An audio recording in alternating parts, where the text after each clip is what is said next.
오늘 하나님께서 저에게 허락하신 생명의 공동체에 대한 견증을 하고자 합니다. 10년 전 이곳 하나 한인교회 복음이 전하셨다는 얘기를 들었었습니다. 그리고 생명이라는 말은 사실 들으면 너무나 좋잖아요. 그때 아마 아까 원집사님이 눈물을 흘리면서 은혜를 받았던 거, 이 생명에 감격하고 그런 삶을 살고 싶다는 거였을 겁니다. 그런데 그 생명을 실제로 누리는 삶을 살기는 쉽지가 않습니다. 그러기에 문권사님, 성장로님이 간절하게 기도하며 이 교회 정말 저희가 이 경비도 만만치 않지만 시간도 만만치 않고 이렇게까지 달려왔던 이유는 그런 공동체가 이곳에 세워지기를 간절히 기도하고 바라는 마음일 겁니다. 기원복음 생명 42과에 나오는 영생의 거주지에서 생명을 누리다라는 과가 있는데 거기 보면 진 에드워드라는 목사님 계셔요. 그 목사님께서 생명으로 살지 못하는 이유가 두 가지다라고 말합니다. 하나는 생명을 알지 못하면 살 수가 없겠잖아. 두 번째는 그 생명으로 살 수 있는 영생의 거주지가 없기 때문이다라고 해요. 그러니까 아이가 태어났는데 생명이 있게 태어났는데 부모의 품이나 거주지가 없으면 아이가 살 수가 없잖아요. 제가 샤론이 보니까 너무 귀엽고 여기 교회에 와니까 온 사람이 샤론이를 다 보는 것 같았어요. 여기가 아이들이 살고 수 있는 거주지가 될 수 있도록 모두가 힘을 써주는 거잖아요. 그래서 저도 사실 화장실에서 이렇게 아이 보는데 강아지 있는데 손을 계속 갖다 놓고 이래가지고 제가 계속 보면서 제가 물리지는 않을까 이렇게 하고 제가 뭐 이렇게 관계가 있는 것도 아니지만 지켜봤거든요. 이게 영생의 거주지라는 것이 생명으로 이렇게 살아갈 수 있도록 하는 곳이 되는 거거든요. 그래서 교회는 영생을 얻어 성도들이 생명의 교제를 통해 삼위 하나님 안에 거하는 곳, 그곳이 영생의 거주지가 되어야 되고 그곳이 교회가 되어야 한다는 것입니다.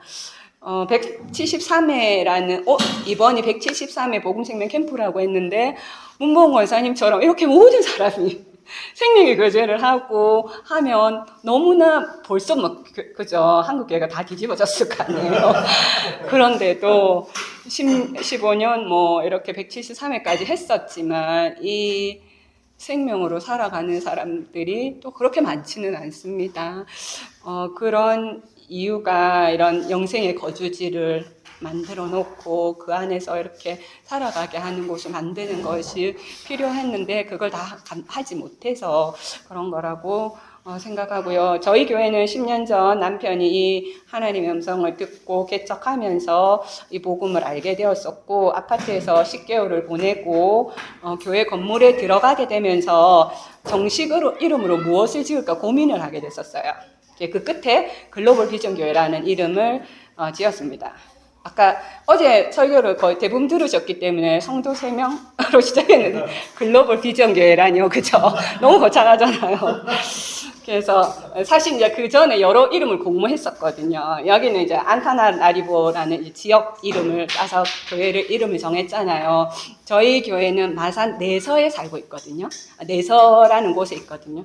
그래가지고 재밌는 이름으로 이렇게 시간 내서 오는 교회 뭐 이런 이름도 짓고 하다가 결국은 시간 내서 오는 교회 했는데 결국은 글로벌 비전 교회랑 거창한 이름을 주셨고 그렇게 이름을 주셨으니까 저는 이제 기대하기를 많은 수의 교인이 차고 넘치면 좋겠다 아니면 그럴 것이라 생각했었습니다. 그런데 남편이 이 영생의 복음을 알고 생명 목회를 하겠다고 하는 거예요. 좋죠. 생명 목회 좋은데 그게 한 사람이 될 수도 있다는 거예요.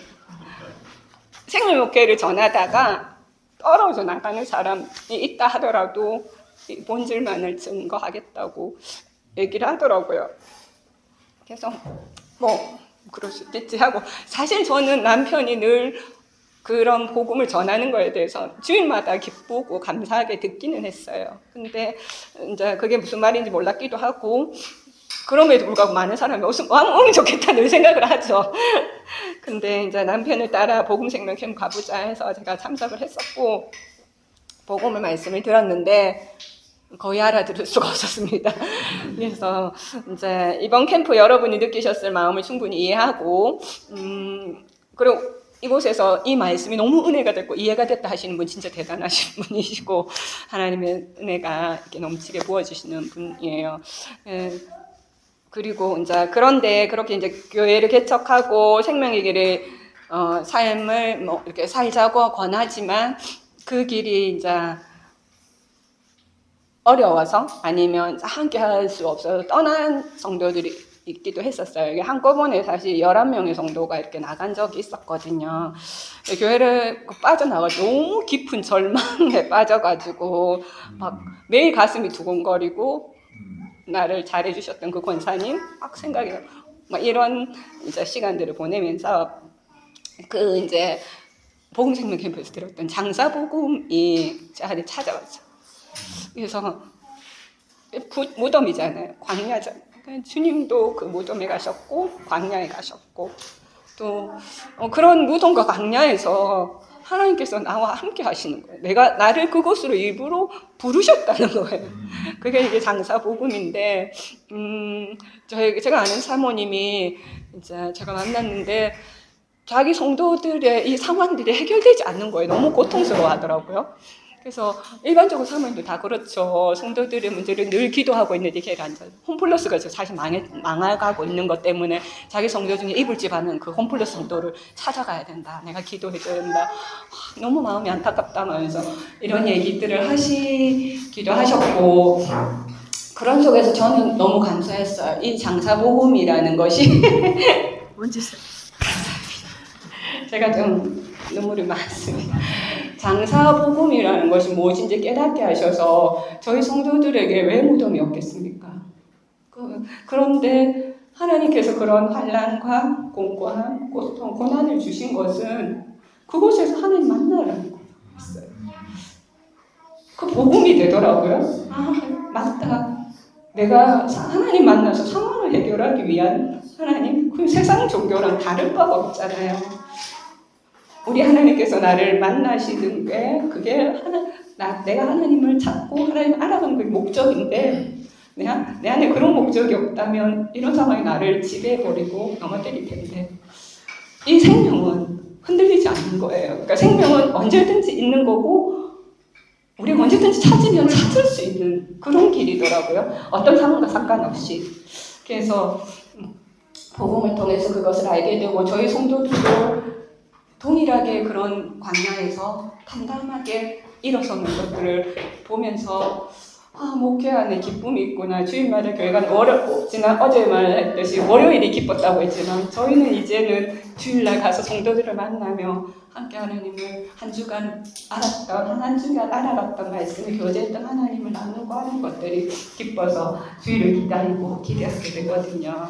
그래서 한 집사님은 자기 아이가 알포츠 병이라는 걸 희귀병이거든요. 그거를 이제 그 병에 걸렸다는 걸 알게 됐어요.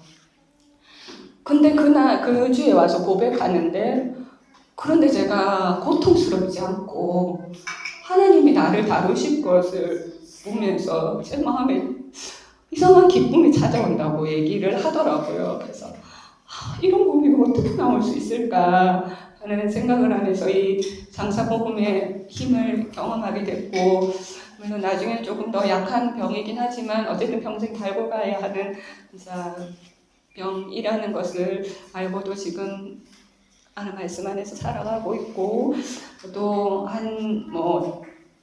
한 형제는 아까 11명이 나갔다고 했잖아요. 그 중에 한 명 다시 돌아와서 카페를 운영하는데 돌아오게 된 계기는 오토바이 사고가 나서 넘어지면서 그때 목사님 생각나서 목사님한테 전화를 한 거예요. 나갔는데 마음에 안 들어서 나갔는데 목사님 떠오르면서 연락을 해서 다시 내가 돌아가야겠다고 생각하고 다시 돌아왔고 그 가정 자체 다 돌아왔고 그 이후로 이제 말씀 묵상 하면서 자신의 상황은 계속 무덤이에요. 그러니까 카페가 코로나 있었죠. 또 막 이전했는데 맛은 너무 좋지만 이렇게 가게 운영이란 늘 어려움이 있는데도 불구하고 말씀 묵상 때문에 자기가 살아나는 그것을 고백하고 하나님을 찬양하고 이제 부활의 기쁨 누리거든요. 그런 형제도 있고, 한 형제는 이제 믿으면서 교회 생활을 하는 대학생인데 로마서 묵상을 하면서 자신이 죄로 심히 죄되게 한다는 거, 환난이 소망이 된다는 것을 고백하는데 너무 깜짝 놀랐어요. 아, 말씀 안에 이렇게 묵상하고 자라게 하니까 스스로 말씀을 먹으면서 이렇게 하나님을 고백할 수 있구나 생각하니까 완전히 집이 다 믿음이라고 있는 사람이 아무도 없는 그 집에서 나온 형제였거든요. 그래서 그런 이제 공동 영생의 거주지가 있기 때문에 그 일들을 이제 이루어가는 거예요. 막 빠르진 않아. 아까 말했듯이 우리 교회가 크고 막 이런 건 아니지만 한 사람 한 사람 이렇게 세워지는 것들을 저희가 고백할 수 있고 이 생명 나눌 수 있는 겁니다. 그래서 영생을 상황을 뛰어넘는 것임을 확신하게 됩니다. 이제는 주님을 상황 해결시켜 주시는 자신이 원하는 신으로 세우지 않고 만물이 아버지의 영광을 보게 하시고 영생을 현재로 누리게 하심을 분명히 알고 온 성도들이 이 길로 나아가려고 합니다. 본질만을 추구하는 교회가 되어 그 어떠한 것도 혼잡시키지 않으려는 목사님의 목회는 교회의 수나 재정을 불리기 위해 영혼을 팔지 않습니다. 스스로 양식으로 살아가는 성도들이 저에게 면류관이 됩니다. 저희 글로벌 비전교회는 주일 예배를 드린 후 성도 각자가 한 주간 묵상한 말씀을 나누는 시간을 가지고요. 오후 예배 때는 여기 기복생, 기원복음생명 이 한 챕터 한 챕터씩 또 배우면서 성도들이 영생으로 살아가는 삶에 대해서 배우고 있고 또 금요일 날은 또 원하는 지체들이 모여서 좀 더 깊이 있게 이 복음생명을 나누는 모임을 가지고 있습니다. 그래서 그런 모임을 할 때 기도하거나 이럴 때 기도의 대부분이 상황 해결이나 이런 게 아니라 그리스도와 연합함으로 누리는 생명 그리고 그런 교제 안으로 들어올 수 있도록 하는 그런 권면이랑 기다림 이런 대화 속에 하나님을 찬양하는 것, 생명을 누리는 것들을 증거하고 나눕니다. 그래서 저는 사실 저도 교사거든요. 저는 유치원 교사입니다. 그래서 애들을 너무 보자마자 막 안고 싶고 가까이 가고 싶은 마음이 늘 있는 그런 교사인데요. 이제 아이들이 이렇게 저희가 아이들을 키울 때 저희 5살 애를 저희 반인데 자조 능력, 기본생활 습관 기르기 이런 걸 엄청 중요하게 여깁니다. 그래서 그 아이들은 신발 하나 신는 거 사실 신겨주면 편하잖아요. 교사도 시간 빨리 가서 줄 세워가지고 어디 이동하기 편하고 한데 그 아이들이 스스로 신을 수 있도록 기다리거든요. 어떤 애는 오늘 못 신어요 하면서 막 울고 주저앉아있고 그래요. 근데 이렇게 하면 신을 수 있어 이렇게 해봐 하고 막 끼워주고 아니면 걔가 쉬운 방법으로 신을 수 있도록 도와주고 이렇게 한단 말이죠. 그러고 나서 몇 개월 뒤에 스스로 이 신발을 신는 걸 보고 감격해요. 우리는 너무 당연한 건데 그 조그만 아이가 자신의 신발을 스스로 신는 걸 보면 너무 감격하거든요.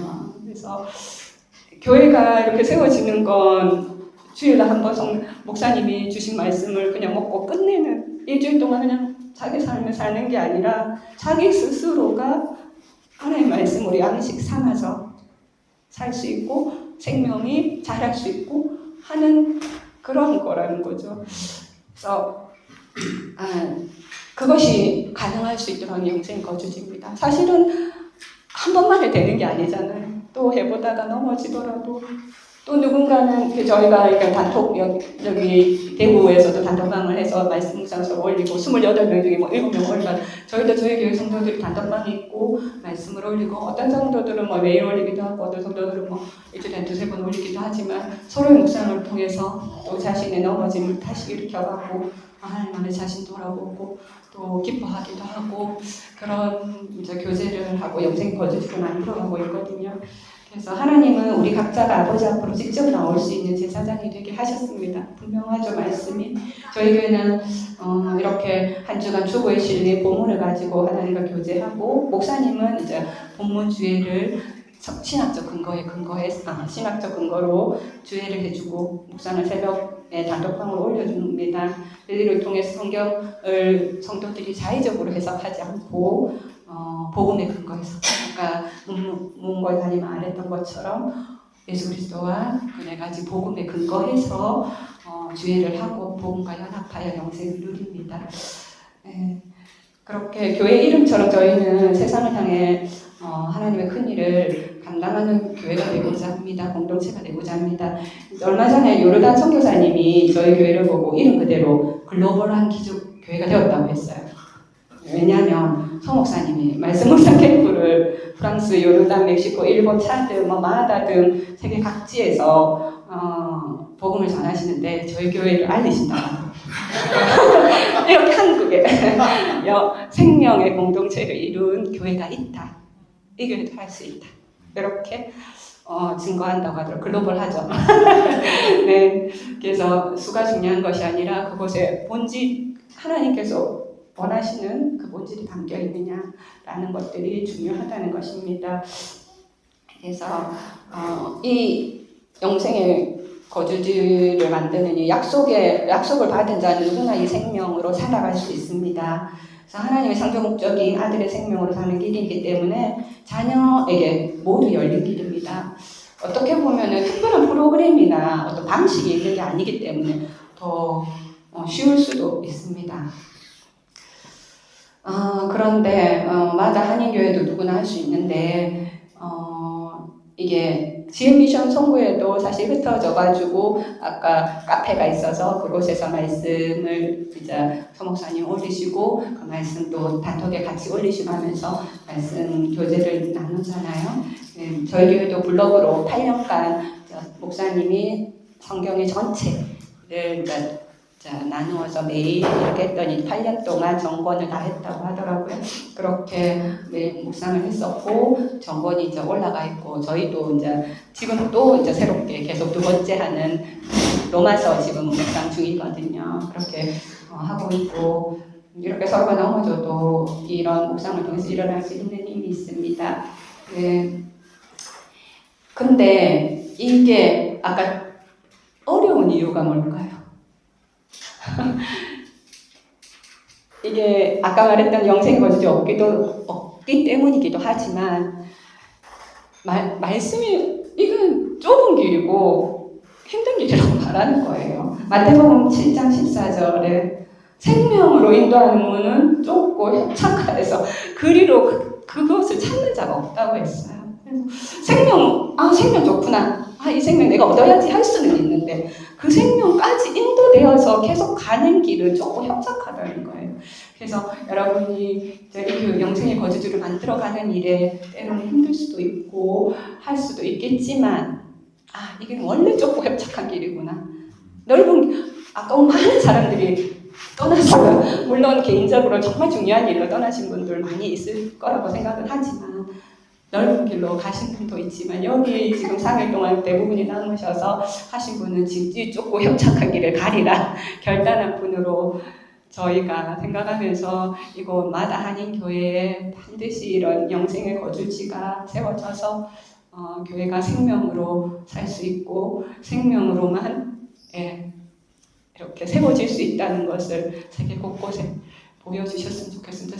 사실 음식이 너무 맛있어서 이 세계 곳곳이 세계 만방에 이곳 음식이 최고라고 전할 수 있을 만큼 저도 사실 음식 하는 거 좋아하거든요. 이렇게 정갈하고 맛있는 음식은 아마 제가 이렇게 높여드리지 않아도 우리 다 알고 있어 이런 분위기인 것 같기도 해요. 그래서 말씀 안 드리긴 했지만 이제는 이 음식만이 아니라 하나님의 양식을 먹는 그런 공동체로서 세계 만방에 알려지기를 간절히 소망합니다. 감사합니다.